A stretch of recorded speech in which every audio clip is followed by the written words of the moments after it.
Welcome to the Cobb TV studios tonight for our Cobb SPLOST Renewal Information Virtual Open House. And we're coming to you live tonight for two reasons. One, like many of you, we've done some cleanup around the Cobb TV studios and wanted to show it off. You'll get to see a lot of that as we go on this evening. But two, most importantly, we had planned a rather ambitious, some say overly ambitious, series of open houses to tell you about the SPLOST Renewal Program. But that was cut short quite a bit by the COVID-19 situation. So we're coming to you tonight to try to pick up that information session and let you know what is in the Cobb SPLOST renewal that voters will be asked to consider in November. This next SPLOST will just renew the current SPLOST we have starting in 2022 for another 6 years, and you'll hear a lot about that as we go throughout this evening. But again, as I mentioned, that this information session was cut short by COVID, so here's a little bit more on how we got here.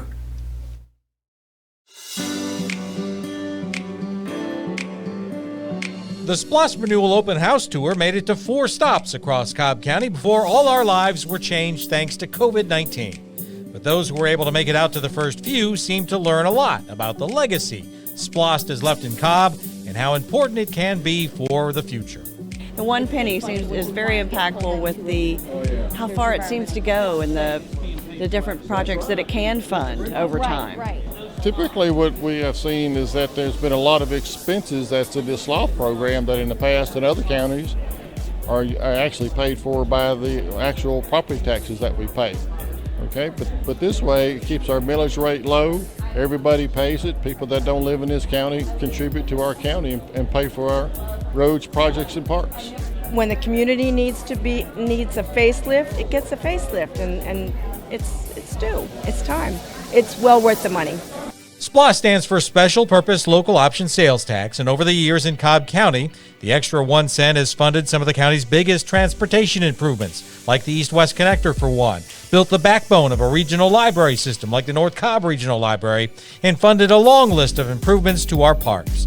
The proceeds are shared with the county's 6 cities, whose leaders say it makes up a big part of their quality of life projects.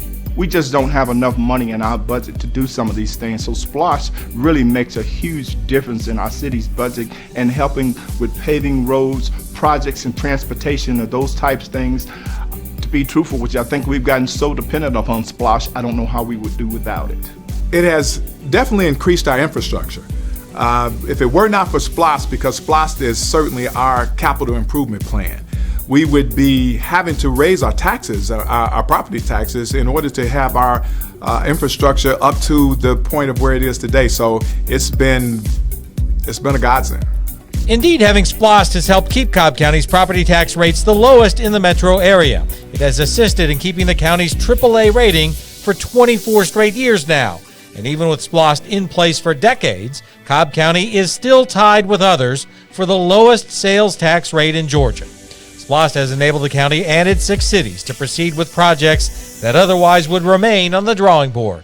I have had the great, wonderful opportunity to go through 5 different SPLOST cycles. And those different SPLOST cycles have brought certain SPLOST revenues to our city to the tune of about $150 million. Those SPLOST revenues have been invested in the quality of life in our community and in many different types of projects, from transportation to a new community center, projects that we did joint projects with the county.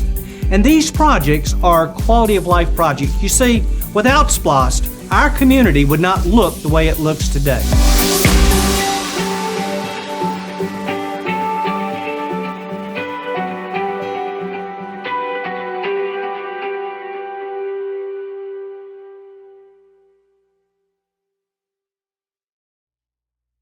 All right, we're here now with Chairman Mike Boyce. And Chairman, I know we got through 4 of a planned 20 open houses. I know you were more disappointed than anyone else that we had to cut it short. Extremely. Yeah. But I'll get over it. We've got plenty of time between now and November to educate folks on what's in SPLOST. And, sure, good point. And there's a lot to talk about. Yes, there is. But, I think we have a lot to talk about tonight. So I think that I just want to welcome everybody to our program tonight. There was so much information out there, and I'm really glad you're going to be with us tonight. Ross is going to be feeding us questions, your questions to us here and on Facebook and email and otherwise. So stay in touch with us as you always do tonight, and we'll give you our answers. So with that, I believe you probably have some questions right off the bat, right? Well, and I want to tell folks, too, that they can submit their questions. You see it on the screen there, either by going to our website. We have a chat thing on the SPLOST page. You can email it to splostcomments@cobbcounty.org, or on Facebook. We're taking your questions on our page there as well. And I already have quite a few in even before we got started this evening. And the big question I got from several people is, the economy's not so good right now, so if we renew SPLOST for another 6 years, how can we be certain about how much money will be coming in? Well, that's a great question, and I'm not going to sit here and tell people I can read the future, but what I can do is reassure them based on our historical data, just during the 3 months of this pandemic, that our SPLOST collections right now are about the same as they were before the pandemic. So that tells me that the economy that we built over many years is diversified and allows us to bring in sales tax to fund the SPLOST, and we're very confident about that. And second of all, we have a level of activity here that even during the shelter in place, because of the exemptions that the governor allowed us, we still had a very robust economy. So I think you can always look at something being half empty or half full. I'm always an optimist, and I think right now that I'm looking at the glass as being half full. And I'm confident in the future because I'm confident in the people of Cobb County as I am confident in the people of America. And even though we're here to talk about the 2022 SPLOST renewal, there were a lot of questions that came in about the current SPLOST and whether we'll be able to fund the programs on that list. Right now, if you believe our finance director, and I do, he's a young man who's got a bright future, and I hope it's with us in Cobb County, Bill Volkman. He assures us that the collection rate right now, that we would bring in the revenue that we need to fully fund the 2016 SPLOST. And even if we go down to as low as $6 million a month for the rest of the next 18 months, we would reach that level. But as I've already told you, we're already, in the last 3 months, exceeded that by $5 million a month. So I'm very confident we're going to meet that level. And perhaps, again, being optimistic, maybe a little bit more so we can do a few more extra things here. And what we're going to be doing, we're going to be hearing from agency directors throughout the evening about the projects in their particular departments and agencies as well. We have some questions for them. Chairman, you and I had a chance to talk quite a bit before COVID shut down county government essentially for all practical purposes, about how this SPLOST renewal is a little bit different than the prior SPLOSTs. Well, in some ways, obviously, the circumstances of the times drive some concern about whether or not the future is going to be as bright as what we're in right now. But I have two things I'm very confident. First of all, the board has really worked very hard on this list. It's not easy to come together because we have so many requirements in the county to maintain this quality of life that we all love here in Cobb County. But I'm really, really proud of this board. They've done a great job of coming together with this list. And we saw the confidence of that by passing the the proposed SPLOST list 5-0 at our board meeting in May. And the second thing is that we've gone, and what I heard is that we want to make sure the SPLOST list is requirements, not nice to haves. In other words, it's not a gift, a bridal gift shower of things. It's something the county really needs to do that complements what we're doing with the general fund.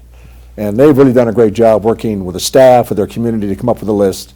And I'm very confident, based on what I saw in the early SPLOST town halls and what I'm seeing in the emails, and plus what I saw what the board do last month, that I believe we're on the right track for the public, very confident that A, we're going to use the funds that they give us for the purposes they're given, and B, it's going to continue to enhance the already great quality of life we have here in Cobb County.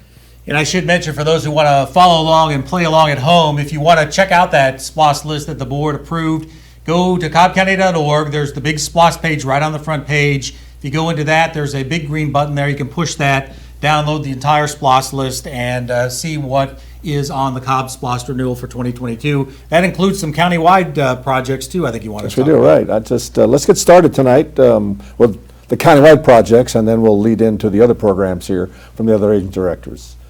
Cobb County supports countywide improvements that promote a high quality of life for all of you residents. This includes, all right, as you see on the screen here, broad understanding what these categories are. If you just take a minute to look at these, you'll see what I'm talking about, why I'm really, really proud of the board and the staff here, of how we came together to narrow down a broad category of requirements in the fundamental project list that I believe is going to support this lifestyle that we have right now. Now, we're going to have one part of the slide was going to talk about the countywide projects, and I'll talk about those here in a general broad category here. The community impact project will be spoken by the commissioners who will follow after me, and then on the left side of the screen there you see the Cobb County projects of different kinds of functional areas here in the county. So this is just a broad overview of it. For those that can't stay for the whole time, just take a look at this slide here and you get a pretty good idea of where the $750 million is going to go to. What I'd like to talk about, though, all right, as soon as we get through, you look at the slide here, is the countywide projects. And as I mentioned earlier, Cobb County supports the countywide improvements that promote a high quality of life for all our residents. Countywide improvements include capital projects for the use and benefit of our citizens of the entire county. Now, there are 4 major projects being considered. One of these is the new 800 megahertz radio towers.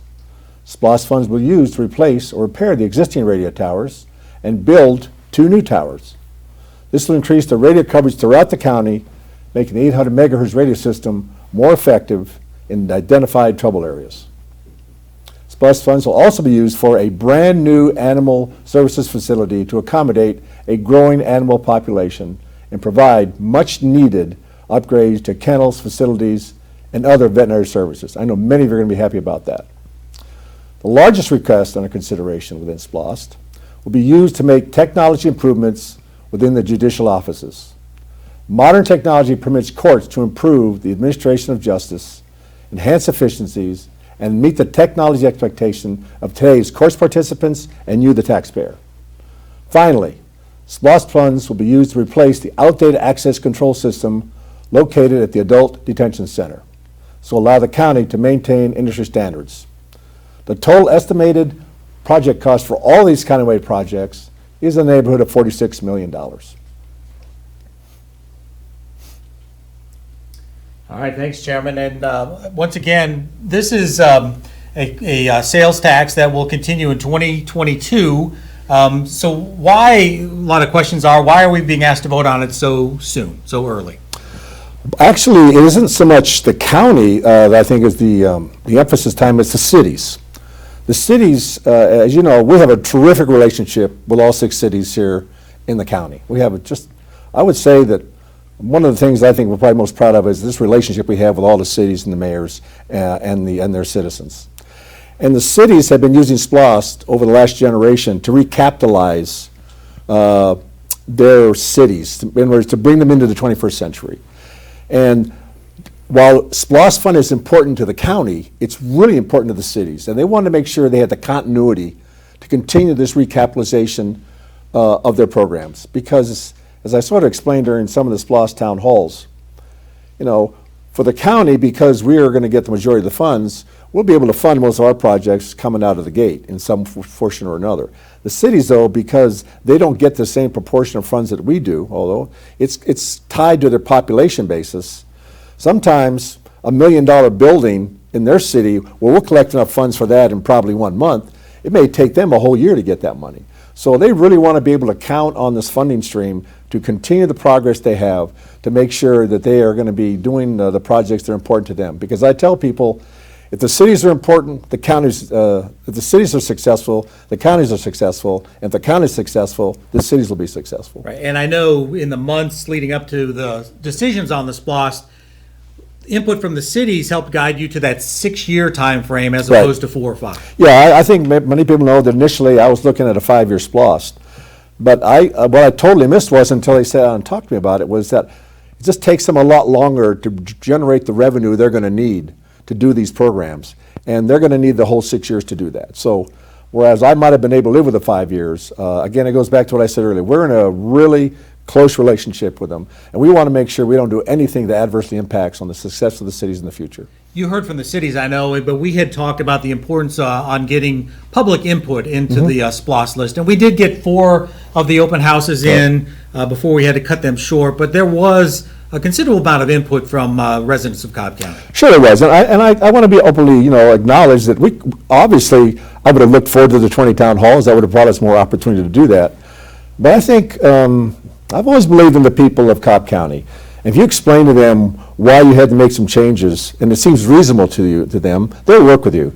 And I think they understood right now that our focus, from about the middle of March to now, was making sure we found a way to protect them, both their health and their safety during the pandemic. And so most of our effort was focused on that, on the many programs that we did, and the board again was very, very successful in doing things that help so many parts of the population. So I think what we've done right now is we've tried to come back and capture some of that time with the virtual town halls. And it's really great to see that these virtual town halls have really been a success. I know some of the commissioners have used them to their benefit, to educate their constituents and elsewhere. And I think the people right now, they realize we're living in a new world. But I think that with these, the ability to use the social media as it should be used, all right, that I think in the end, we're going to provide the information that they're going to need to make an informed decision in November. I'm not going to throw out any names, but I know a lot of participants in those virtual town halls enjoyed the fact that they're only shown from here on up and can pretty much wear whatever they wanted downward. So before we get to the agency directors, Sure. Just any other words for the folks out there about what's going to happen in the months ahead? Well, here's how it works out. The reason we want to do these town halls is that we want to hear from the voters, the public, about what they think about the SPLOST list, all right? We're already in the process of working these intergovernmental agreements with the cities to make sure that our list and their list match up. And then we have to take a final look at it and submit a language to the Board of Elections and Registration that will go on the ballot. And I think our deadlines for that is sometime in July, all right, which is next month. So I think what we're doing right now is just putting the final touches on this to make sure that we reach out to as many people as possible. The beauty of what we're doing right now is it's captured on film, so you can go back and watch it. We can put it on our social media sites. I know the commissioners all have do a weekly letter and everything. So we're going to be pushing this real hard, let people know what's going on here. And then after July, we by law cannot advocate for the SPLOST. We can educate. But I think that you walk a really fine line trying to pretend, trying to make distinction between educating and advocating.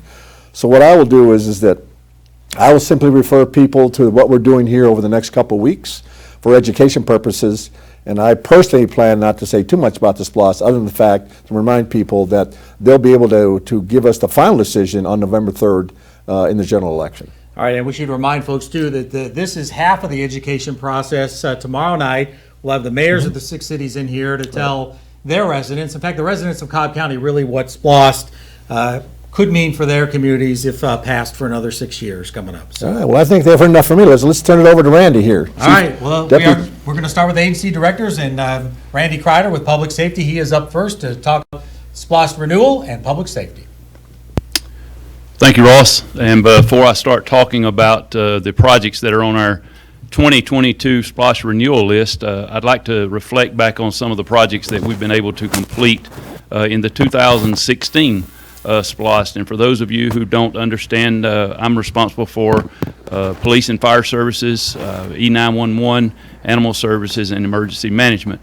But as you look at your screen, the first acquisition that we made in 2016 SPLOST was a already built building that we're going to be utilizing as police headquarters, and I will refer back to this building in a few minutes because we've got to do a little renovation on that building, but that building should meet our needs for our police department for many, many years to come.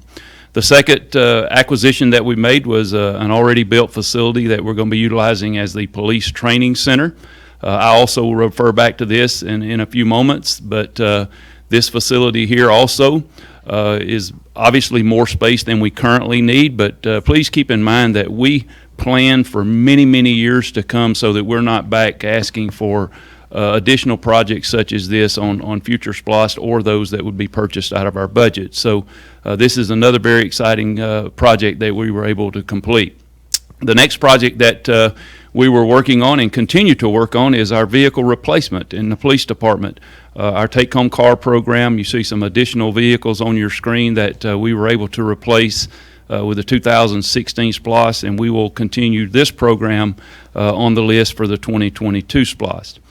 The next project that we were able to complete for 2016 is one of the 3 fire stations that was on the 2016 SPLOST. This is Fire Station 1 down in Mableton on Mableton Parkway. As you can see, this facility as well should meet our needs for the next 50 years. And I just want to add that this facility actually replaced a fire station that was 54 years old. And so in addition to this station for 2016, we have fire station number 7, at Hicks and Hurt Road that's currently under construction. And then we have a fire station 29 that we're seeking property down in the Cumberland area to build a fire station 29. And then the last project that we talk about or the next to the last project we talk about for 2016 is some replacement of some animal services vehicles. These vehicles obviously were beyond their useful life, and we were able to replace them with some more modern pieces of equipment or vehicles, and those are what you're seeing on the screen now. And then our last project for 2016 was some radio equipment in our 911 facility. And just let me make some clear distinction that the chairman mentioned some countywide projects and some tower rebuilds or additional towers that were built. Those are countywide projects. This radio system and equipment upgrade that we did in our 911 centers, we serve many of our cities from our 911 center. And so this is not a countywide project because some of the cities have their own 911 center. But those are just some of the exciting projects that we were able to do in 2016, and that will segue us into the list of projects for public safety in the SPLOST renewal for 2022.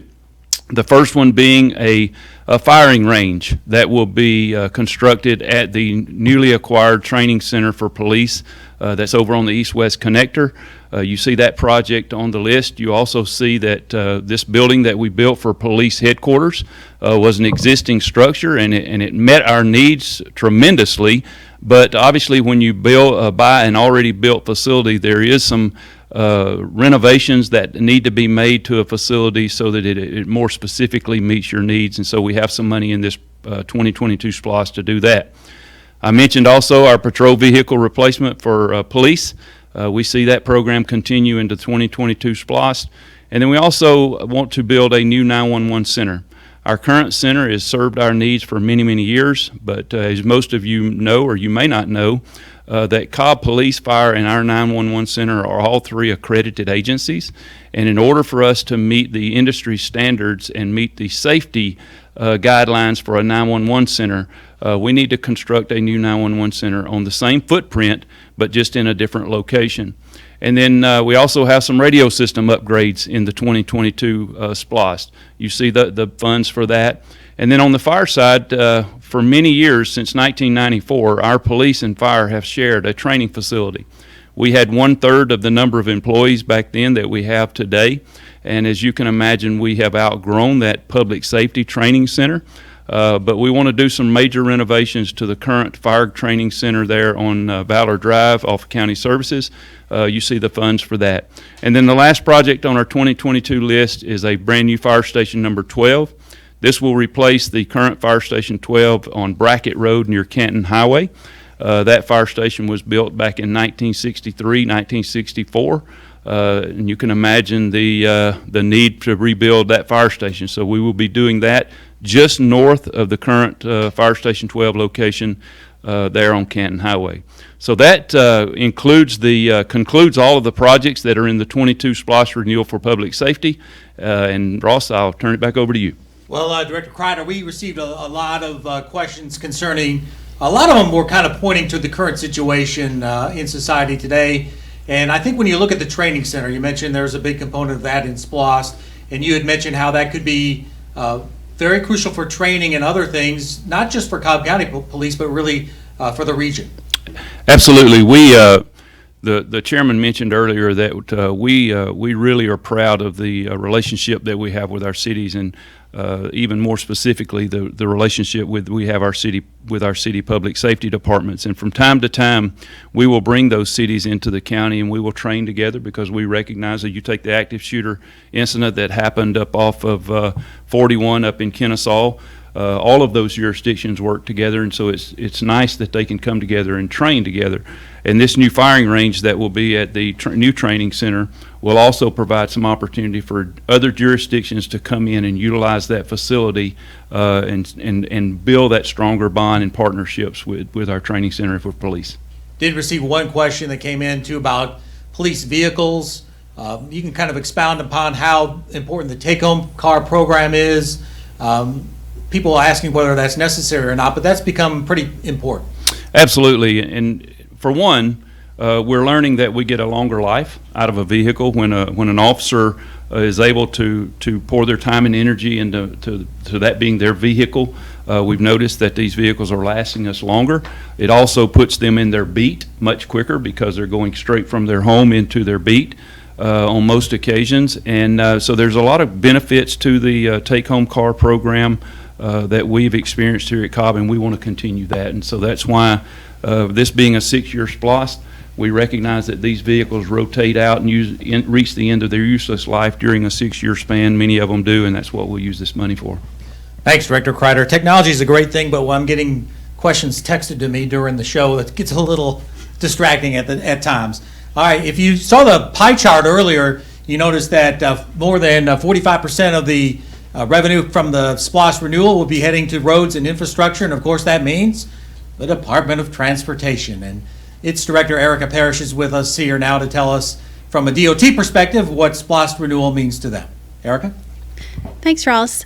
Hey, this is Erica Parrish, and I'm the Director of the Cobb County Department of Transportation, and I'm really glad to be here this afternoon to speak with you all. I'd like to take just a brief moment to highlight the 2016 program. With that program that the voters adopted and approved in 2014, we had 211 projects that were identified and that went to improve our transportation network. So I'd like to highlight just a few of those projects quickly before we go into additional discussions. So this is in District 1, and this is a roundabout improvement at John Ward Road, at Irwin Road, at Cheatham Hill Elementary School. So there was an existing intersection improvement here where we installed this roundabout, but we also worked with Cheatham Hill Elementary School and the school board and installed a left turn lane and installed sidewalks for this project. So our next project that we're going to talk about is in District 2, and this is Cumberland Boulevard. So this project was a safety and operational improvement project also. We installed turn lanes and sidewalks, but then also we partnered with the Georgia Department of Transportation along with the Cumberland CID to leverage additional funds to help us improve this roadway network right here. Our next project is a project that's still recently under construction. This is in District 3, and this is a bridge replacement that we're doing with a joint project with the City of Marietta. So this is a bridge replacement on Old 41 Highway over the CSX Railroad. And then the last project I'd like to highlight is a project in District 4, and this was a deficient bridge. Its rating was a little lower than we'd like, so we went in and we replaced the bridge completely, and this is on Macedonia Road over Noses Creek. So with that, how is Cobb County planning on spending transportation dollars if the voters in November vote to continue the SPLOST for January of 2022? So right now, the biggest portion is going to transportation, around 44%, around $330 million. And the largest portion of that for DOT is going to infrastructure preservation.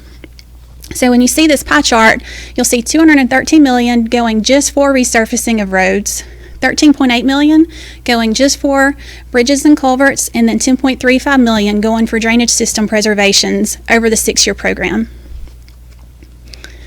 So this is just a real quick snippet of what you'd see. So this is some large equipment that you would see while we resurface roads, some of the infrastructure improvements that you would see while we're replacing bridges. So we have identified 11 locations within this program, or the upcoming program if renewed, for bridges or culverts that need to be replaced or repaired, and then also drainage systems, so we can preserve the existing drainage systems that we have now. Okay, so this right here is just a quick graphic that explains resurfacing, the history of resurfacing for Cobb County. So when you look at this, you can see we started really making sure we were capturing information starting in 2006 all the way to now, and then projecting out to 2027. So when you look at this chart, you'll see the year, then how much funding we've spent on each year for resurfacing, and then also what the OCI is for each year, which is the overall condition index for our roadway network. So as you see, beginning in 2006, our OCI was around a 65, and gradually over the years, either based on decreasing spending on resurfacing or cost escalation for asphalt and projects, our OCI levels have gradually decreased. And then by the end of this program of 2016, our expected OCI for our roadway network will be down to a 52. So how do we come up with an OCI on a roadway? That's a good question we get a lot of times, so I just wanted to take a second to explain that. So our team goes out every year, they're going and inspecting roads. All 2,500 roads that we have in our system get inspected every 3 to 5 years, and they're looking at definitive standards that have been provided to us to help us know and be able to look at every road with the same eye to make sure that those roads are being captured and identified properly and accurately throughout the county to help us determine what that rating is for that road. And those ratings are based on a scale of 0 to 100. A 0 is a road that would need to be completely torn out and redone, or you could have a road that was based on a 100, which would be a perfectly just paved road, beautiful condition. So right now, if we look at where our roadway network is right now today, we're around a 52 with our OCI. If we continue funding where we're at, around $17 million a year, if we projected that out to 2027, we would have an OCI of around a 40. However, based on direction and really a lot of thought for this new program, if it is renewed by the voters this coming up cycle, you know, we're going to heavily look at resurfacing and funding the resurfacing needs for the county. So if we put the proposed dollars that we have identified into resurfacing, we would be able to reverse that trend and increase our OCI up to a 55. So this graphic really just gives you an idea of what the county, unincorporated Cobb County, looks like right now. So it's broken to different levels. So you'll see greens are good and yellows are good, but when you see the oranges and reds, those are roadways that are in need of resurfacing. So if you're interested in knowing how we identify roads that need to be resurfaced, you can go to the Cobb County DOT webpage and go to our maintenance link. And on there's a story map, a really cool story map that we created last year called Smooth Operations. And you can play with that, and it teaches you all about resurfacing. It teaches you about the OCIs, how we determine what roads need to be resurfaced. So it's a really cool tool to be used at any time. So along with our resurfacing and our infrastructure preservation, there's 6 additional components for transportation that we're interested in providing dollars for. One of those is our operational and safety projects. So we have 10 identified projects throughout the county that have been identified, and those are listed on the link that Ross talked about earlier. We also have our traffic management technology and planning component, which is so important for us to make sure that we're staying ahead of the curve with technology. This is our component to think about GIS, connected vehicles, autonomous vehicles, making sure our traffic signals are connected, and also working with our planning group to make sure we're studying, assessing, and knowing and learning what we need to do with transportation in the future. We also work with the school board, so we have the school zone improvements in here. So this is as new schools are being built or enhancements are being done at schools, we coordinate and we're able to provide projects and enhancements on county roads.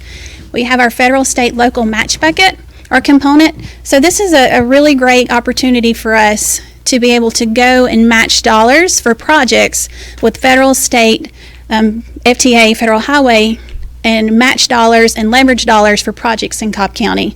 So just in 2016, we were able to leverage over $80 million for projects to enhance our transportation system in Cobb County. We also have a sidewalk component, which we work with our district commissioners to identify sidewalks that are needed within each district. And we look at many different criteria. We look at gaps in current systems or transit routes, parks, schools, and we work with the district commissioners on those. And then lastly, we have an identified component for facility improvements so that we can sustain our operations and meet expanding needs for our growing transportation group. So, Ross? All right, Erica. So one thing I can tell you from the questions that we've received is that everybody wants their roads repaved. They do. So, and if CP's in there, if you can pull up that website that she referenced before where you can actually see what roads are getting repaved, we can show that to the folks. It's a really pretty cool tool. In fact, there's a lot of, it's right there. So you can see this is the current resurfacing that's going on right now. So if you want to know if your road's getting resurfaced or is on the list, you can look right there. You can look right here. And there's a lot of tabs up there. It takes a while to load, but you can click on those and learn quite a bit about that. Yes, sir. So we've got a lot of questions kind of along the similar lines, but I want to kind of boil it down to one question, which is, how do we get so far behind on road resurfacing? So I think it's a combination of many things. One is not having the funding to really put towards the resurfacing structures for Cobb County. You know, this last SPLOST, we lessened the amount that went into funding for resurfacing in the 2016 program and really looked at safety and operational projects. But then also we had a huge escalation in price for materials and contractors. So you had, less funding and then higher costs. So that ultimately makes, less material for us to be able to go and resurface these roads. And you may have touched on this as well, but how do you decide which roads get repaved first? So currently, what we do internally is we have our roads that are resurfaced and ranked. Anything that is rated a 35 or less is considered a road that we would recommend for resurfacing. However, there are very, very, very many roads that are ranked 35 or less. So we really have to sit down and look at all the roads and then sit down with the district commissioners and make a recommendation to them, and really just make sure that we're trying to get the most bang for our buck. Another question is, this is going to kind of put you on the spot because we didn't talk about this ahead of time, but how many miles of roads do you have to deal with? We have over 2,500 miles of roads. Right. And you mentioned the OCI. how compared to other counties do we look? Do you know? So we are in better shape than most counties, thankfully. But I don't know related to OCI numbers where we're at compared to Fulton or Paulden or Bartow or Cherokee. Right. So another kind of comment I have for you is that we seem to be receiving a greater number of complaints about potholes lately.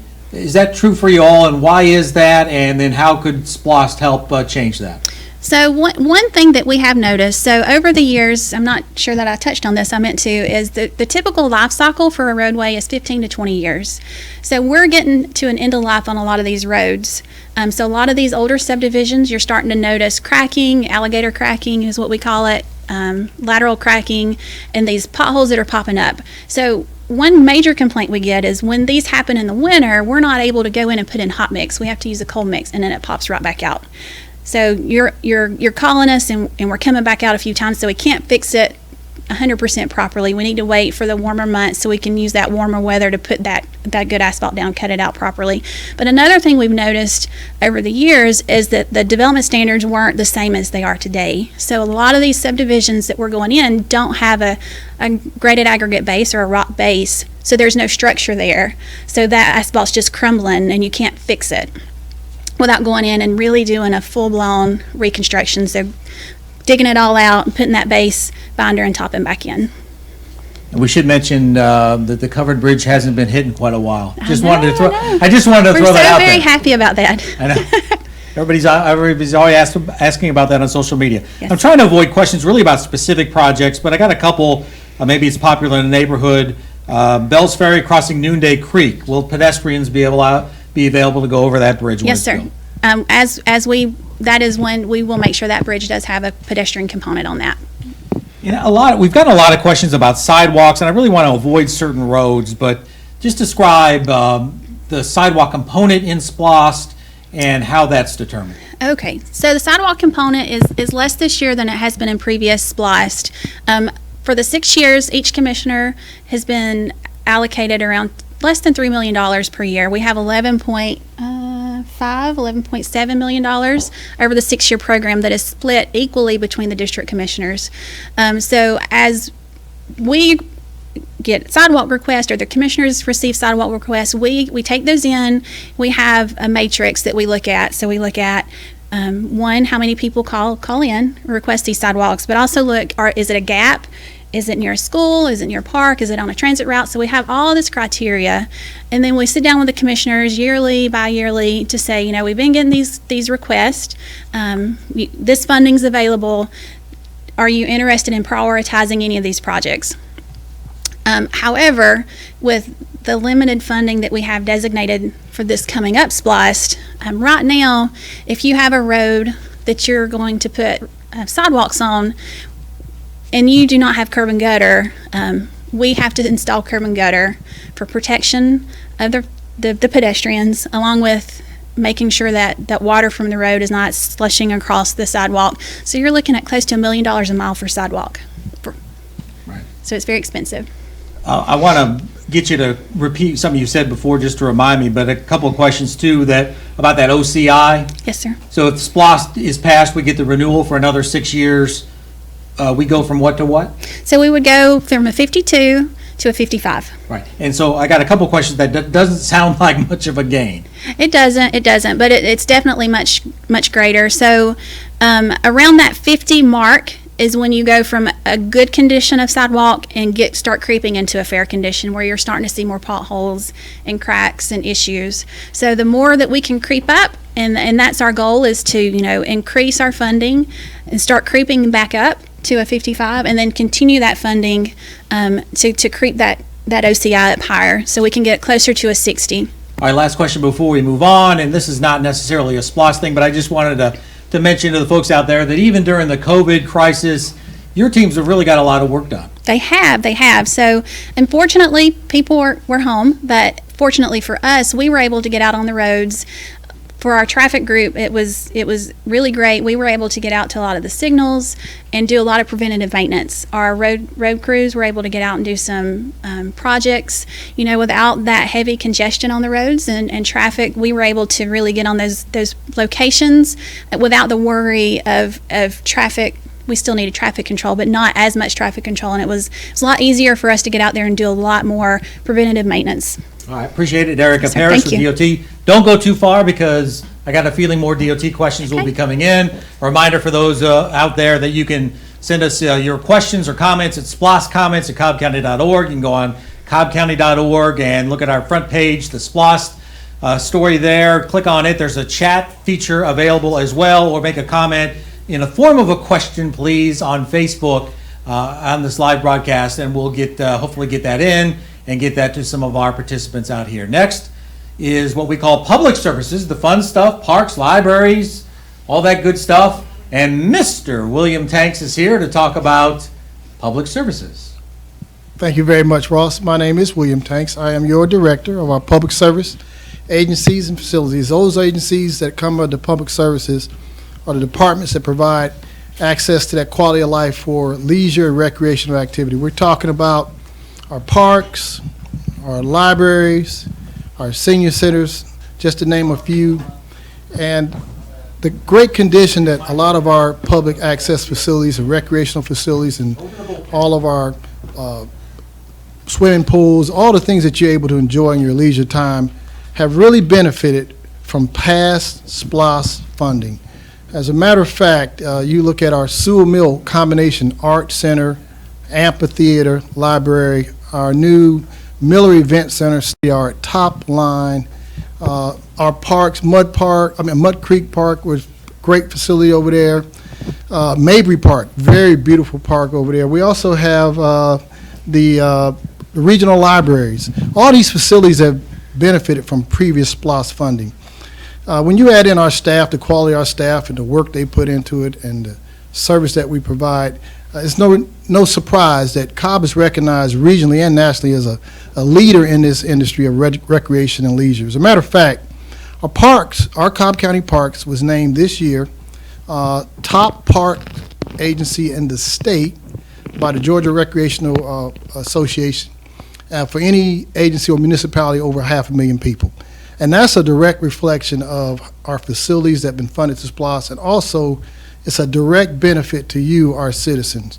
So when you look at this renewal SPLOST, 2022 SPLOST, we won't be adding a lot of big, shiny new whistles, as the chairman mentioned earlier, but we are going to make sure that these facilities stay up the high quality that you've come to expect, that they're maintained, they're taken care of, and the maintenance is kept up on them so that we don't waste the investment that's made into them before. As a matter of fact, you look at, for our senior centers, our libraries, we're going to make sure they're renovated to be updated for current use. We got technology improvements. As you I guess through the COVID-19, schools were out. A lot of our kids had to go virtual and use libraries' access to study.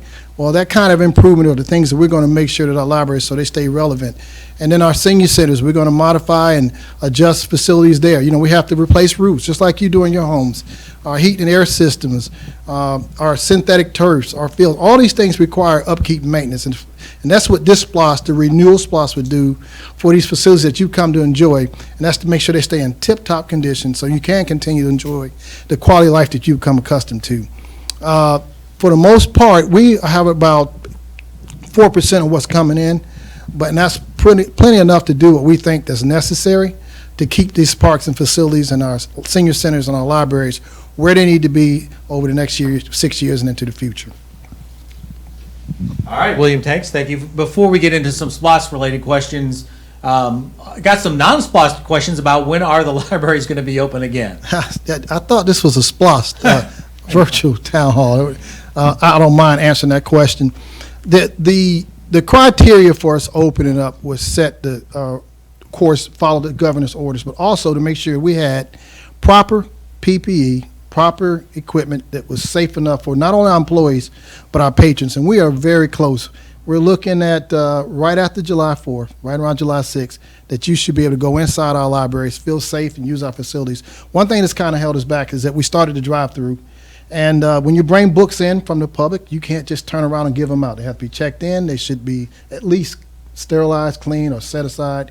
And that kind of process, the COVID has disrupted a lot of things we do. But not too long from now, we'll be back open.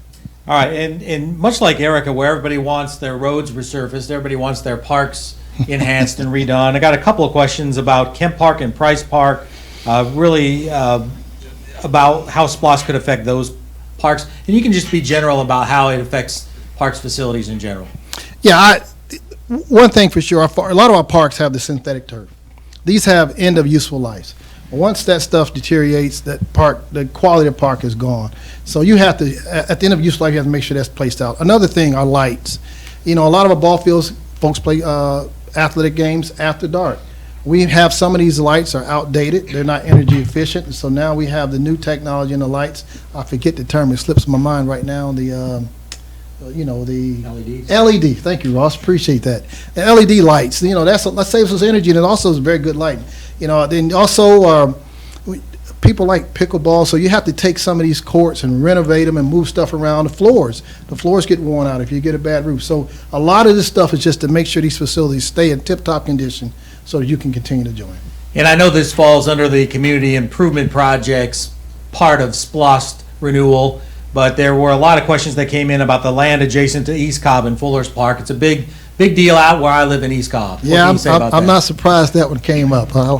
So, yes, we're very fortunate. East Cobb Park is a beautiful place over there, and I believe in the covenant of the contract, Cobb had the first right of refusal if the TRIT property became available, and that is something that's provided in this SPLOST, that we'll have the funding to purchase that additional piece of property. All right, thank you, Mr. Tanks. And now we're going to move to presenter number 4, support services. Sharon Stanley's here. You can tell us what the heck support services means and what's coming up in the SPLOST renewal. Hi, Ross. Hi, as Ross said, I'm Sharon Stanley. I'm the agency director for support services. Support services is exactly what it sounds like. We support all of the other agencies and elected offices in the county. Property falls under support services. Technology falls under support services. Purchasing falls under support services, and fleet falls under support services. So I'm going to talk to you a little bit tonight, though, about the facilities and technology portion.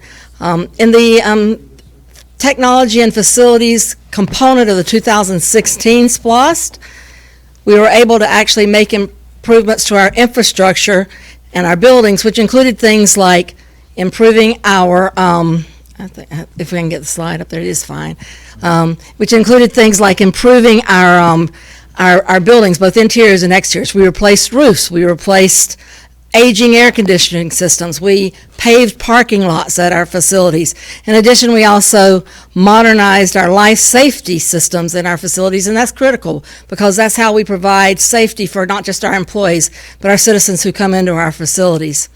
We were also able to modernize our infrastructure, technology infrastructure and applications, which allowed us to actually provide a lot of additional online services for our citizens. With that, we were able to, our new web portal and our big data GIS project, we actually used that quite extensively as we were able during this COVID scenario to provide you with an easily accessible single location for all things COVID where the citizens of Cobb County could go to. The business continuity plan, which was also paid for out of 2016 SPLOST technology funds, was actually a key component as our agencies and elected offices looked at the emergency and tried to devise their plans for continuing to provide essential services during the pandemic. The 2022 Technology and Facilities SPLOST renewal will allow us to continue to improve our building infrastructure, both interior and exterior. On the technology side, we'll be able to continue to maintain and modernize our technology infrastructure, which will allow us to communicate better with our citizens, to be more transparent with our citizens, as well as continue to provide, which we found citizens are really like, and they're requesting more, automated services where the citizens don't have to come into Cobb County. Our smart communities projects that are included in that will also, as I said, help us be able to communicate more with our citizens and provide those capabilities. There is a new component in the 2022 SPLOST renewal on the technology side, and that is an element of cybersecurity. We are going to be able to, with the 2022 SPLOST, continue to evolve our cybersecurity program, which will allow us to not only just protect the technology and the network infrastructure at Cobb County, but also to protect any of the citizens who decide they want to digitally interact with the county, as well as the data they choose to share with us. So as you can see on our 2022 SPLOST renewal on the technology side, what we intend to do is modernize our technology, maintain currency, and allow us to continue to enable those agencies that are customer-facing and citizen-facing and business-facing to continue to do what they do and be more efficient. Are you done? I'm done. All right. They don't believe it because I usually talk so long. I know. No, I wasn't gonna say that. One thing I did want to ask you, kind of similar to DOT, a lot of things that when we talk about maintenance projects, much like the DOT, you want to try to stay ahead of those as much as you can. And does that play into the SPLOST? It plays into the SPLOST quite a bit. When things break, they're more expensive to fix on the technology side. The older we get, the quicker things break, and the less supported they are out in the economy. They're more expensive to actually, you would maybe not know, but it's more expensive to actually maintain older systems than it is to maintain newer systems. The parts aren't available, you have to find them where you can, but it also, the bigger component of that is it causes outages, and that impacts everything we offer to our constituents in the county, because technology touches every component. And I know very close to your heart is cybersecurity, and we've seen, even in the metro area in the recent days, really issues with that. And how does that play into this SPLOST, and how important is it that you continue making progress on that? It's extremely important. We've discussed before, I guess you would say our enemies in the cybersecurity world never stop. We say they never sleep. They continue to evolve. For us to remain safe and keep your data safe, your transactions safe with Cobb County, we need to evolve. We do have budgeted cybersecurity money that the commissioners have approved that's in our operating budget, but cybersecurity is an area that continually is evolving and continually has new technology and new types of threats. So this SPLOST actually has a very specific portion of cybersecurity to upgrade our capital infrastructure for cybersecurity. Right. And it goes without saying that our buildings are aging, that we live and work out of here in Cobb County. At least during COVID, it seems like some of us have been living here. And what is the situation with those, and then how can SPLOST renewal help that? So the capital replacement for our buildings, we have maintenance, but as far as the large capital needs, when we have something that breaks, when we have a roof that needs to be replaced, those are not necessarily budgeted in our annual capital budget. So we rely very heavily on SPLOST to replace those types of things and to maintain our infrastructure in the county. All right, I appreciate it. Sharon Stanley with Support Services. You with the other agency directors stick around for potential questions. Okay. I'm going to walk over here with you real quick and borrow this poster because we're moving into the community impact project phase. And what that is projects in different districts around the county. And Commissioner Kelly Gambrell from District 1 is to my right here, to talk about some of what's going on in your district. Thank you, Ross. Yes, I am Kelly Gambrell, and I'm your District 1 Commissioner. And I know, Ross, you had a question earlier about Price and Kemp Park. For those of you that are not familiar with Price and Kemp Park, they were purchased with the 2008 Parks Bond monies that was approved, and we just recently approved the master plans this past year. So for the, we're supposed to put my list up. So for Kemp Park, we were going to do parking trails, or parking lot trails and a restroom, and then also for Price Park, we were going to do a pedestrian bridge and also additional parking, so that way folks could access the north and south sides of Price Park.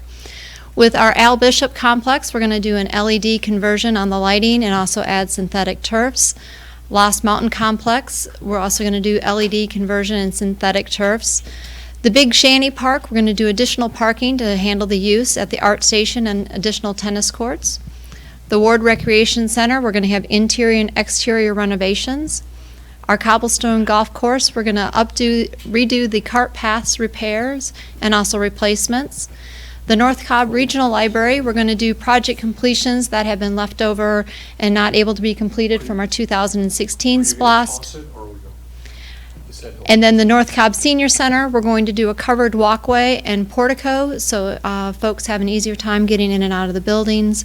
Our Senior Wellness Center on Powder Springs Road, we're going to do art room exhaust fans and other various upgrades there, along with the lobby renovations and parking lot reconfigurations. And then finally, at our West Cobb Senior Center, we're going to do kitchen and restroom restorations there. So how did that list come about? How did that list become that list? So pretty much what I did is, we know we had to make cuts from our original list, so I sat down with our Parks and Senior Services Director, William Tanks, and we looked at what needed to be done to keep these facilities viable for our residents to use. And so that's kind of how we went through the list. We found what had been removed from the original funding and put it here. All right, I appreciate it, and that's each commissioner has a list like that, and I imagine it came with a lot of input. Yes, I was fortunate to have a couple of the SPLOST meetings in my district before we had to shut down for COVID. Plus, my constituents are very active and involved in providing feedback on what they would like to see done with the facilities we have within the district. Yeah, you had some well-attended town halls, not necessarily about SPLOST, but there definitely is a lot of engagement in your district. Yes, there is, and we appreciate that. All right, Commissioner Kelly Gamble, thank you very much. Thank you. In District 2, District 3 rather, Commissioner Joanne Burrell, she's up visiting family, but she did submit a video to talk about her community improvement projects in District 3. Hello, I'm Cobb County District 3 Commissioner Joanne Burrell, and I want to thank you for joining us tonight. First, I'd like to thank you also for your patience and understanding during all that we have been through in the past several months. It is heartwarming to see how our community has come together to help one another through these uncertain times. As our state and county gradually reopen, we have restarted the SPLOST open houses. However, this time they are virtual. I want to tell you about 3 community impact projects on the 2022 SPLOST list in District 3. Those projects are Ebenezer Downs, repurposing Shaw Park, and the Cobb County Veterans Memorial. The first project is Ebenezer Downs. In 2017, the county purchased 23 acres at Ebenezer Road and Canton Road with the Parks Bond Initiative. The property contains a lake and a home.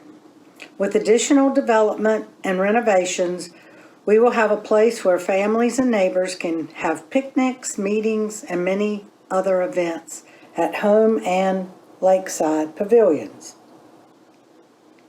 Fishing is available in the lake, along with a playground for children and a trail for visitors.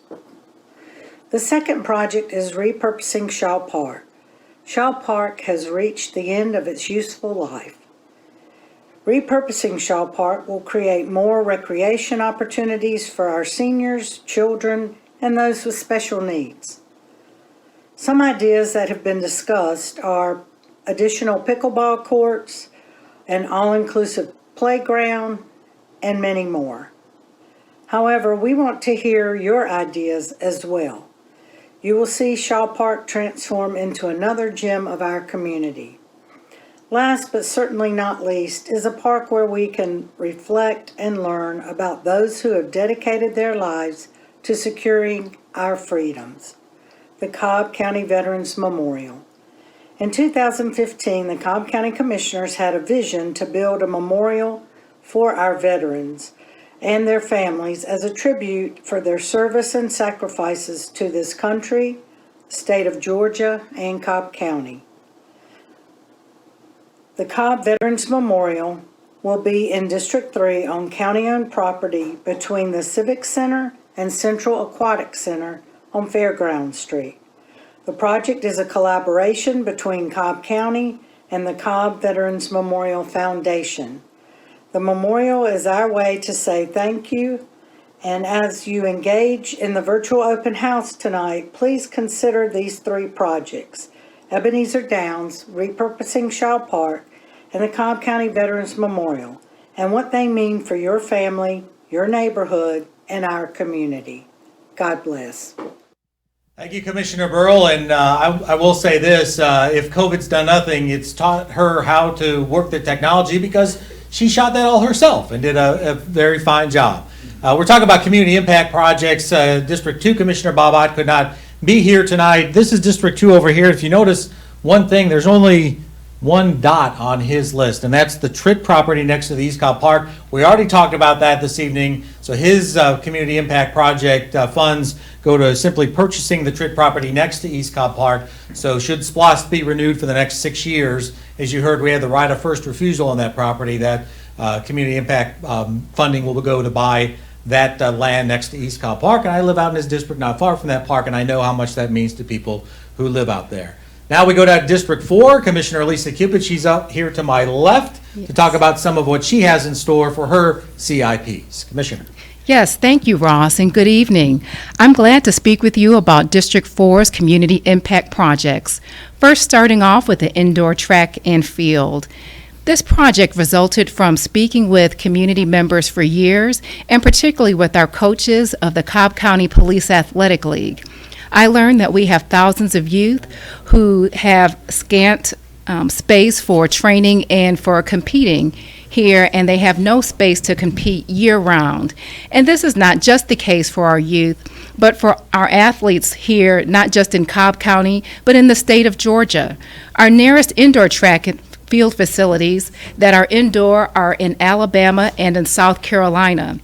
And so this project, while not only serving youth recreation, has the ability to spur economic development within the district by attracting athletic events here in the county for indoor track and field.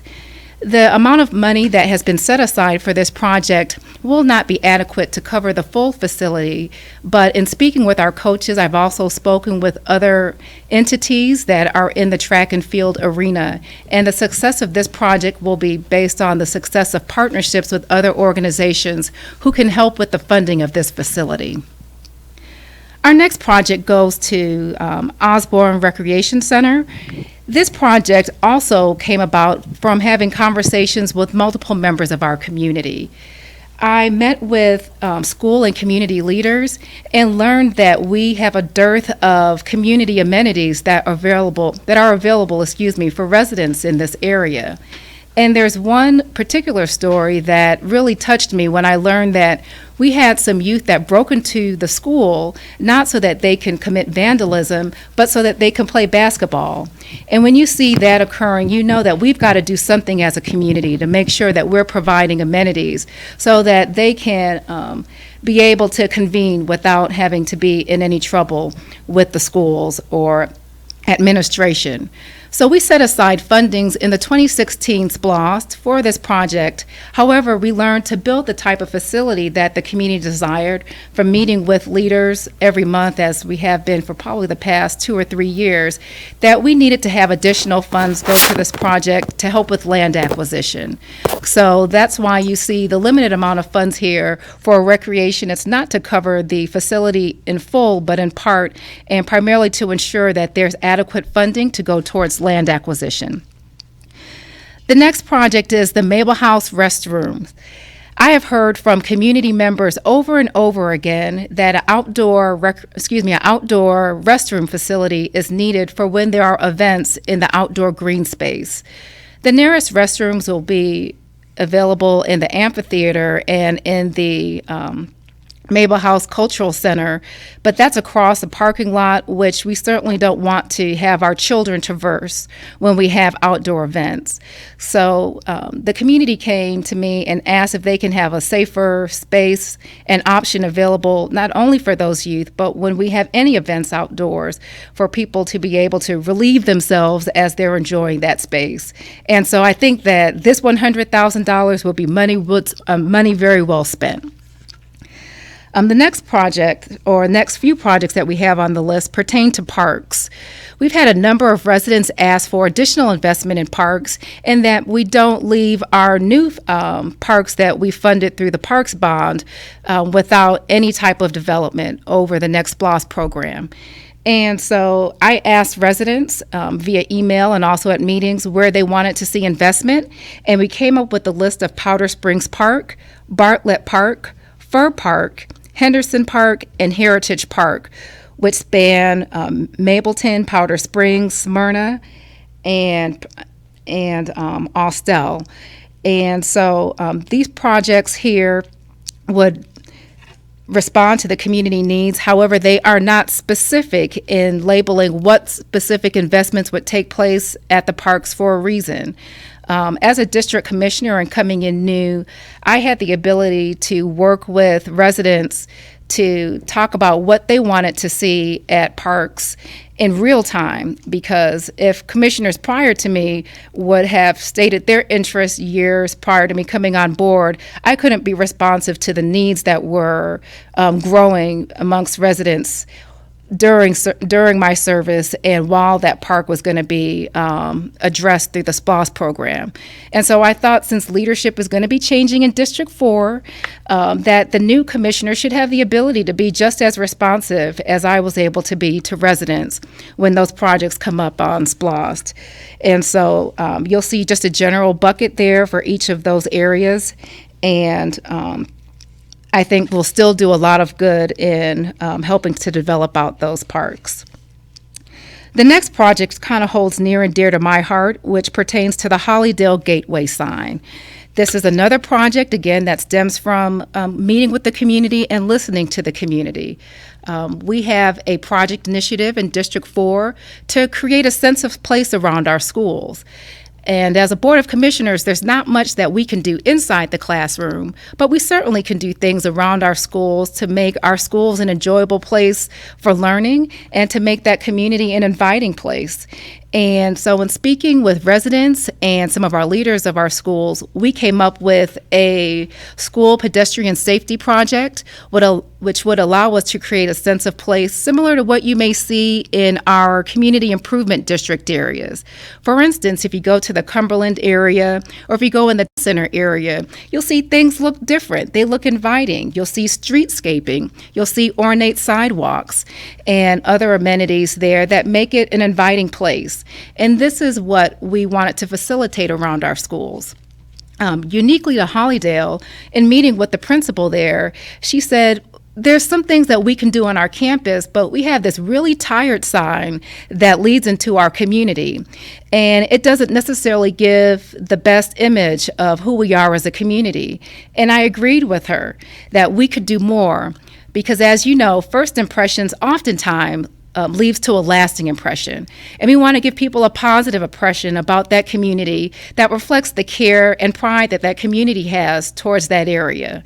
So included in this SPLOST is funding to go towards replacing the tired, rusty sign there with a new sign that reflects the vibrancy of that community and again ushers in this feeling of positivity towards the school that is there. Next on our list is something that I also hold near and dear to my heart, which is investing in the public health facility that's in the Riverside Six Flags area.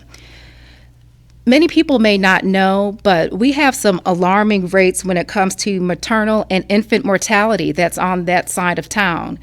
And in response to that, public health put aside dollars to invest in a program to get on top of that and to meet the needs of the community so that we can improve our numbers and improve the length of life for those that are living in that community. However, with investing in that effort, we had limited dollars invested in just general public health. And that community does not have some of the public health amenities or general health amenities that you'll see through urgent care or doctor's offices. And so it was important to me that while we not only invest in what is an exigence for that community, which is to get on top of those maternal and infantile health indicators, but we've got to start addressing public health. And if there's ever a time where we should be sensitive to that, it's during this pandemic that we're in with respect to COVID-19. So funding this will certainly help to have better health outcomes for that community, which will strengthen health overall in Cobb. Lastly, if we have additional funding left over from the SPLOST, there's money set aside to help with the maintenance of our medians and also to improve streetscaping along the sides of our main corridors. And this will help us because a lot of our main roads in District 4, they are state routes, and they don't necessarily get the level of funding and attention and care of some of our local routes that are developed. So with this funding, we have the ability to create not just a gateway in one particular community like Hollydale, but in the larger District 4 community so that we can be a more welcome and inviting place for our residents and visitors. That concludes our list, Ross. So I know you had put out a plea in your newsletter, and if I can make a pitch now for everybody to sign up for the commissioner's newsletters, because Please there's do. a lot of news that comes out in those each week. You made a pitch for citizen resident engagement, Yes. especially about this, and what was that like? Yes, in fact, some of these projects came specifically from that. In fact, I think I may have skipped over one, Ross, so thank you for even asking. One of the projects is a sidewalk project for two distinct areas, and this came specifically from people responding to that email. As was shared with DOT, there is a general sidewalk bucket, and typically our sidewalk projects come from that bucket.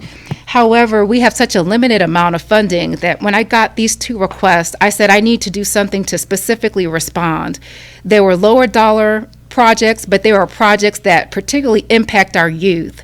And when it comes to the vulnerability of pedestrians, the last population that I want to make vulnerable are our young people. So the first project is a Ewing Road sidewalk project, which is along the roadway where we have two schools, Cooper Middle School and also Clarkdale Elementary. And the next sidewalk project that is specifically listed is around CCYA, which is the Center for Children and Young Adults, which is a larger youth care or youth home facility that we have here in the district, where we have a lot of children that are coming off the bus and getting off on a major corridor and do not have a safe space to walk home to. Those projects came specifically because you responded to the call to hear from projects in your area, and I'm glad to be able to be responsive to that. As all of us are in the county, SPLOST allows us to be responsive to you, and we appreciate all of your feedback that you've provided us to make sure that this is going to be a robust SPLOST. I think I saw another project on your list too. I don't know if you touched on that had to do with an indoor track. Yes, I talked a little bit about that. And yes, that was in response to speaking with coaches of our Cobb Police Athletic League and also going out to some of their events and just seeing that we have a lot of athletes, but very little space dedicated to that sport. And, supporting our youth is something that we all desire to do to ensure that they have a positive means of getting out their energy, especially with all that's going on, that we want to make sure that we are providing them a safe space for them to come together. And what's the better way to do that than to facilitate that partnership with police? So I believe that project would help to do that. But again, it addresses just the economic improvement opportunity when you see that we don't even have that kind of facility, not only here in the metro area, but in the state of Georgia.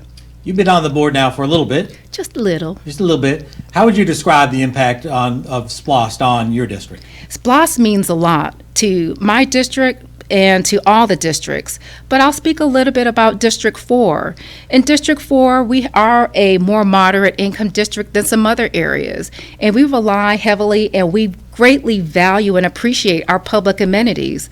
Without SPLOST, we wouldn't have the strength of facilities that we have for community engagement and fellowship. There would be no recreation facility or community center.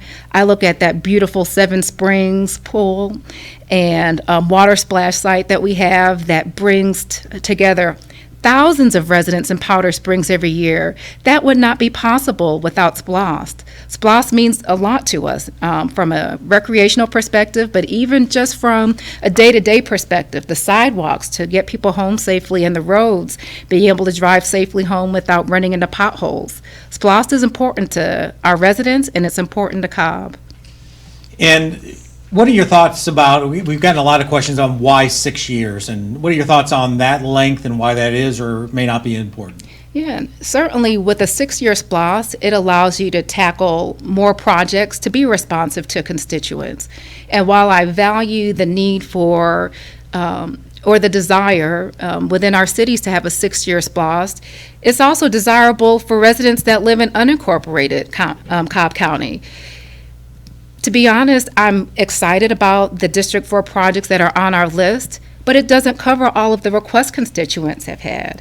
I mean, we do the very best that we can to meet the needs of constituents where they are, but we're going to be limited by dollars at the end of the day, and a 6-year SPLOST at least gave us the dollars to be responsive to a lot of the needs that are out there.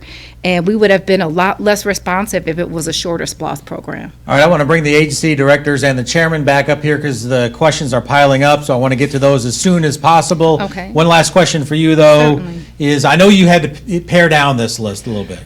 Yes, I had to go through that painful process of paring down this list. It was painful. For every project and every win, there's someone that is not going to see what they want to see on this list. And it is my hope and desire that we leverage SPLOST to the best of our ability to meet as many people as we can across the county, but that also in the next few years we'll be creative and look for other funding opportunities to be responsive. And I know from what I've seen of this staff over the past 7.5 years that I've served, that they do everything that they can to meet constituents where they are, and they're always looking for opportunities to serve where they can. So I'm going to be hopeful about this SPLOST list that will allow us to get some things done, and be optimistic that in the future there'll be more dollars to get even more done. All right, thank you, Commissioner Cupid. Thank District you. 4, now immediately on the hot seat is Erica. Okay. Excuse me, thank you. You didn't see the look that she shot me from off camera.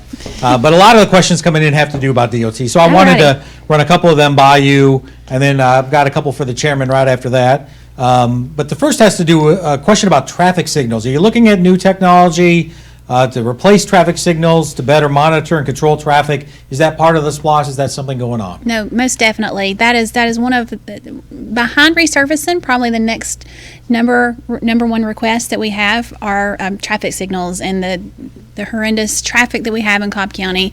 So one of our number one goals is with our traffic technology component is to make sure that we're monitoring technology, we're watching our signals, we're staying on top of how technology is changing. So we want to make sure that we have connected and autonomous vehicles, we have our fiber networks connected, we have additional adaptive signal systems that we can input into our system. So that is definitely one of our number one goals with our technology program.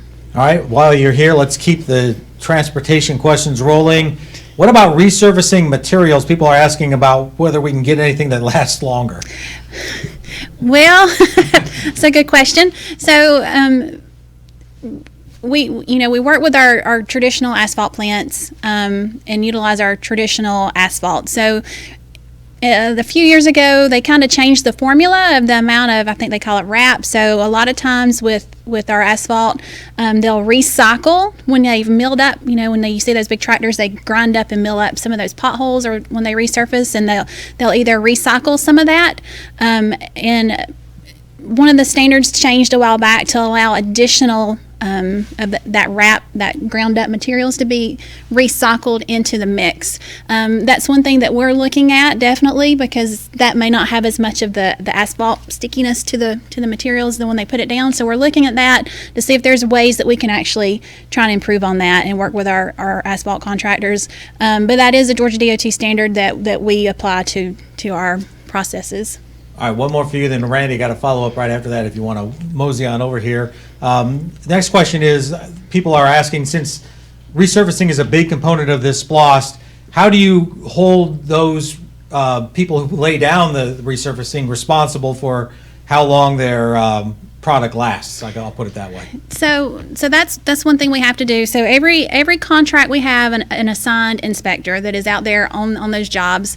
Now, granted, we don't have enough funding to have an inspector on a job for 8 hours a day every day. We have so many projects that go on in the county. So we have these inspectors that go out. They're taking tickets. They're checking the thicknesses of the asphalt, the GAB, anything that goes down on these projects.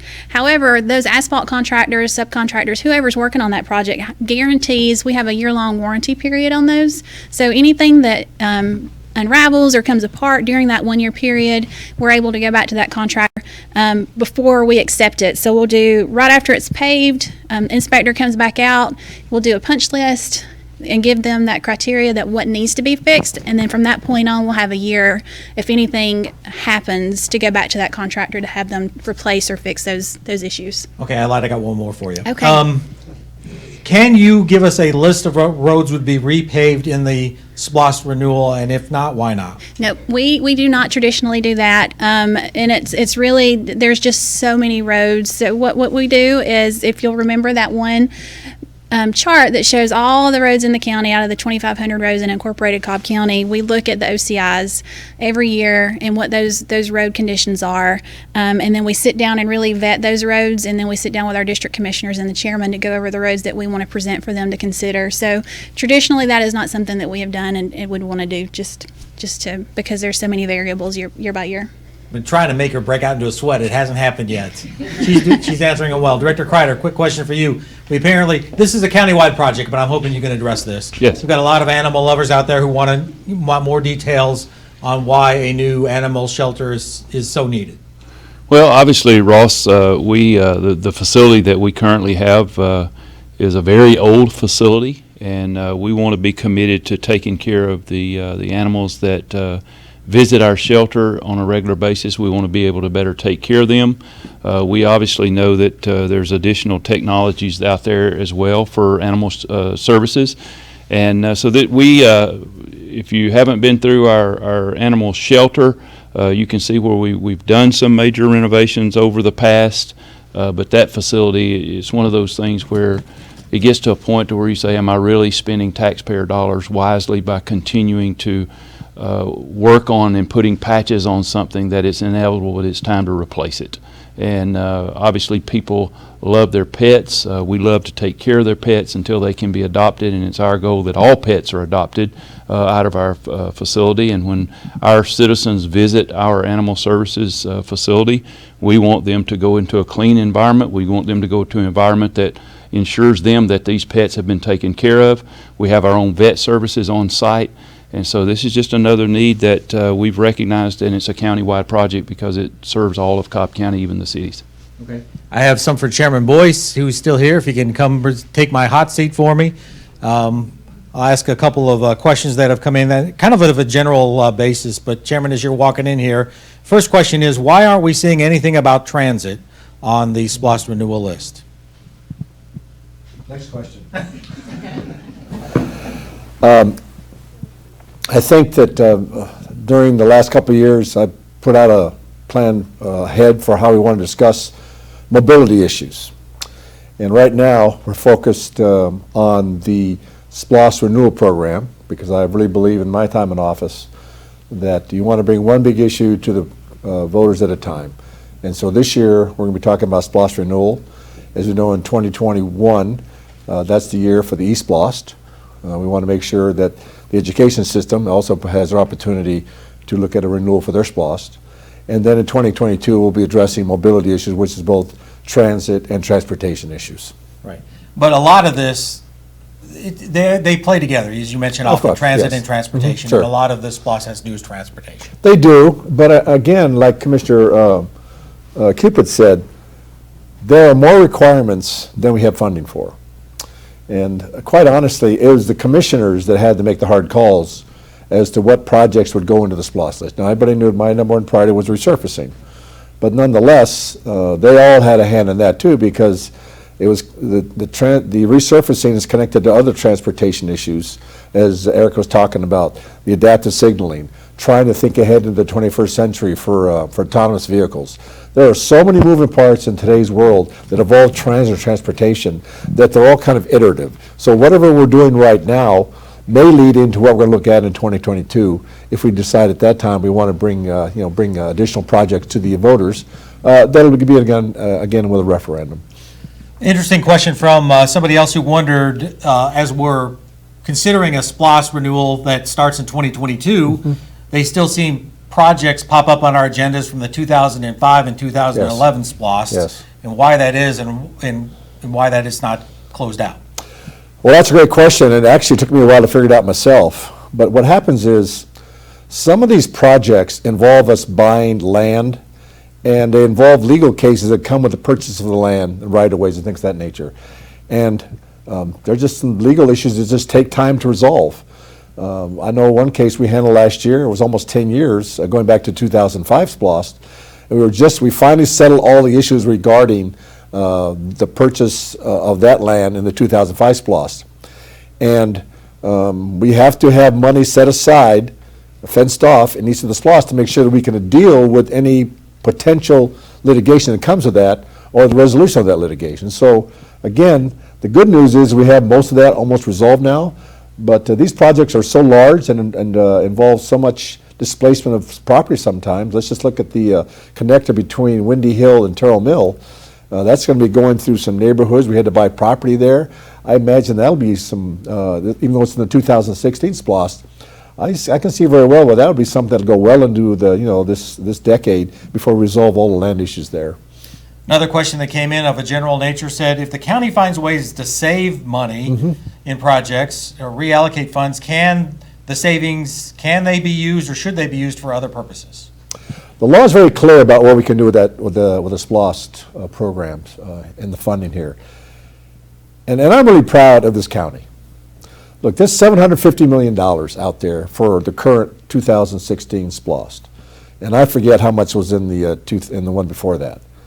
And we have two things going for us right off the bat. First of all, we have a SPLOST Oversight Committee that takes a look on a monthly basis at all these projects to make sure that they're on time and are on budget. All right?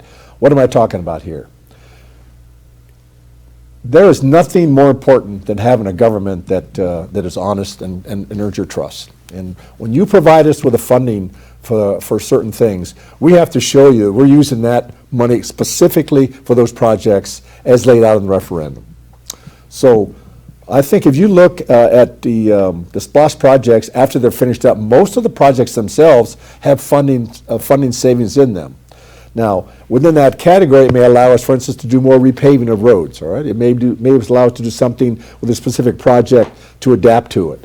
So we're very, very careful about what we do with that money. And the answer is no. You just can't, if we have extra funds there, you just can't go and use it for like, well, we have some extra things here that we didn't know about 6 years ago, but we have a requirement for them now. No, you can't go back and use that money for it. We're very careful to make sure that we spend that money clearly in the categories that the voters approved in the referendum. The law also allows us, if we have some additional funds that come out of the SPLOST that we hadn't anticipated because, revenues are higher than thought, then we thought there's three things we can do with those funds. We can go back to the existing Tier 1 projects and add on to those if we want. Okay, and resurfacing is a great example. We have $213 million in the current proposed renewal. If, in fact, we come up with more revenue, we can go back and add to that if we want to. The law allows us to do that. We can also use that money if we choose. Once we've paid for all the Tier 1 projects, we can go back and use it for debt, all right? Or if we don't have any debt, which would be a nice thing to do, that's possible. That's not, we have a really very fiscally conservative county here, and the board does a great job of making sure we stay that way. We can also, if we have any leftover funds, put that back in the general fund. That has not happened yet. We don't plan on doing that. But the law very clearly allows us to do certain things with that. But right now we're just focused on making sure that we provide the funds and direct them directly into those programs that the voters are going to approve. We hope they're going to approve in November. So those folks that have stuck with us for an hour and a half now, I've heard a lot about what's in the SPLOST renewal that will start in 2020. And one of the questions came in, and I think we may know who this came from. SP stands for Special Purpose. And it seems to the questionnaire here that a lot of this is not special or special purpose. Sure. How would you respond to that? Well, that's a great question. And I think we need to be very honest about this. I think when the law gives us a broad latitude as to what special purpose means, right? And a number of years ago, before any of these commissioners were on this board, and I want to, first of all, thank Commissioner Cupid and Commissioner Gamble for being here tonight. I know they're very busy. And I know Commissioner Burrow would like to be here tonight, but she's with her mother right now at home. And Commissioner Ott had another engagement tonight. But I think it's, if you look at the history, a board a number of years ago decided to start buying programs, funding programs with a SPLOST dollar that fit the description of being special purpose but some people may not think that's the case. And I'll give you one example here, which is resurfacing, okay? Now, the bottom line here is that when they started buying resurfacing, using funds from SPLOST instead of the general fund to resurface roads, it was a great move because it brought down your millage rate, all right? The trouble, of course, is that once you do something of that magnitude, all right, when you start taking $213 million over 6 years, which is generally about $50 million a year, which is about 1.7 mils, when you take that out of your SPLOST, out of your general fund millage rate, and lower your millage rate, that's great. I mean, everybody loves a lower millage rate. But imagine what happens if the SPLOST isn't renewed. Now we've had a tradition of over the last 20 years of funding resurfacing our roads with 1.7 mils, or a little bit less than that every year. Who on this board is going to willing to carry forward a 1.7 millage increase to do just for this resurfacing alone? So we're kind of trying to rock in a hard place. I'm going to be very, very plain about this. Is I think I hear a lot of the board members, and I think we did that with this SPLOST, that we took some of the things out of SPLOST that we used to fund with SPLOST, and we put them back in the general fund, and we're going to be funding those in the future with general fund dollars. All right, but I think it's also to be practical here is that I don't think most taxpayers would be interested in seeing the millage rate go back, increase by 1.7 mils to do something, no matter how important it is. I think we've gotten used to where the tax structure is right now. We're used to our low millage rate. We're used to a 6% sales tax. And I think that the behavior now is we've all adjusted to that, those funding streams. And to do a major disruption to that, I think would be very, very difficult to achieve without, in fact, if not endangering some critical projects like the resurfacing, but also some other projects that we've done with our SPLOST projects right now. So I think, again, we need to be honest about it. In the long run, there is some issue about is it fact special, but I do want to reiterate that the law allows us to buy these projects with these funds, and that's the path that the board has chosen to take over the last 20 years. And we've modified it slightly, but we've chosen that path to continue.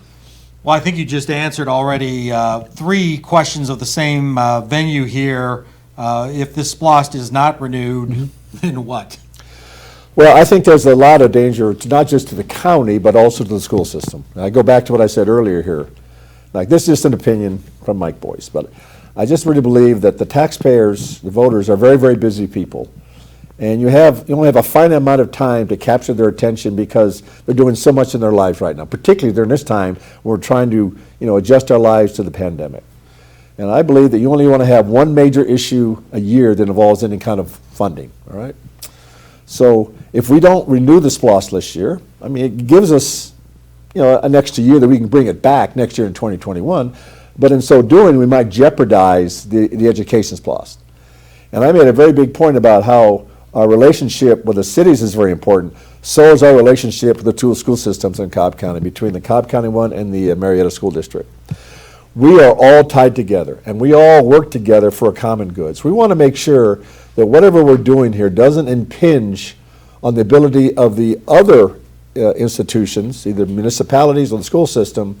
We do not want to do anything to adversely impact on the ability to deliver their quality of services too. So, it's up to the voters, though. All right, if we put our case forward here, and in the end we're going to leave it in their hands, and we hope that what happens in November reflects that they appreciate what we have gone through in hearing them and reflecting their concerns into this current SPLOST list.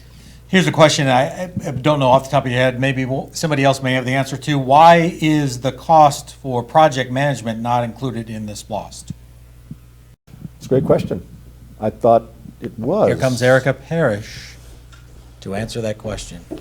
So for transportation, we have that included in our cost breakdown. So off the top, we say about 15% is what goes to our program management team. However, it's usually not that high. We just went ahead and plus that up just for some cushion in there. So it is already incorporated into these numbers that you see for transportation. And I'm probably the same for parks with their program management team. Mm-hmm. They already build that into the numbers that you see here. Okay, thanks for coming out of the wings to answer. You're welcome. Thanks for bailing me out, Erica. I owe you. All right, there were a lot of questions, as I mentioned, that were about very specific projects, and we'll try to answer many of those offline for those of you who sent them in. As I wait to see if any other questions are coming in, I did want to ask you, tomorrow night at the same time, 6 to 8, we're going to have the mayors of the 6 cities in, and I know you'd already touched on this. There's a lot of give and take and conversation between the cities when it comes to this SPLOST renewal. Well, you know something? That's democracy. I mean, I love this county. I'm new here. I've only been here 20 years, all right? But I don't know that I'd want to live anywhere else in Cobb County, and for one reason, because of the people. I cannot say enough about the quality of leaders that they elect and how much these leaders reflect the population that elected them. We have something very special here in Cobb County. Our motto is expect the best. And I know that's not the motto for the cities, but I'm guessing that they feel the same way about taking care of their constituents like we do about ours. And I heard so many tonight, both commissioners that were here, said it over and over and over again. Community input, community input. We reflect, we try to reflect what we hear from you. And these kind of forums tonight, even though we're in the middle of a pandemic, we have found the ability to flex and change and adapt to the new environment so we can still get out there and get the input from the citizens. And we're taking advantage of all the social media that's out there now. But the number one message that I think that everybody should be aware of here is that we hear you as the citizen. We do. There have been instances when we've had work sessions or board meetings or agenda prep where I might get as many, I'm not exaggerating, as many as 700 emails about one subject alone. That tells me that the people of this county know that if they come to us, we're going to listen to them, because they're not going to spend that kind of effort talking to us in various forums unless they believe we're going to listen to them. And I think this SPLOST list is another manifestation of how our commissioners listen to them, how our staff listens to them, how our city mayors do. There are so many people in this county all working together to make sure that we continue to be the choice destination where everybody can safely work, live, play, pursue our dreams. And I hope that this SPLOST is just another example of another foundation for that continued lifestyle that will enhance our quality of life for the foreseeable future. All right, appreciate it, Chairman. And again, there are some more questions that are coming in. We'll be back here, though, tomorrow night at 6 p.m. Talk again about SPLOST renewal, SPLOST for 2020 and beyond. The mayors of the 6 cities, they'll be here to talk about what the projects mean for their communities as well. We're going to pick up with the questions as well at that time, so keep bringing them in. We'll have them coming in overnight as well. And we'll see you back here tomorrow night at 6 o'clock. You're going to be here also? I'll be here. Chairman and the mayors, questions, answers, SPLOST renewal. We'll be back tomorrow night with more. In the meantime, everybody stay safe. Thank you, Russ. Good night, everybody.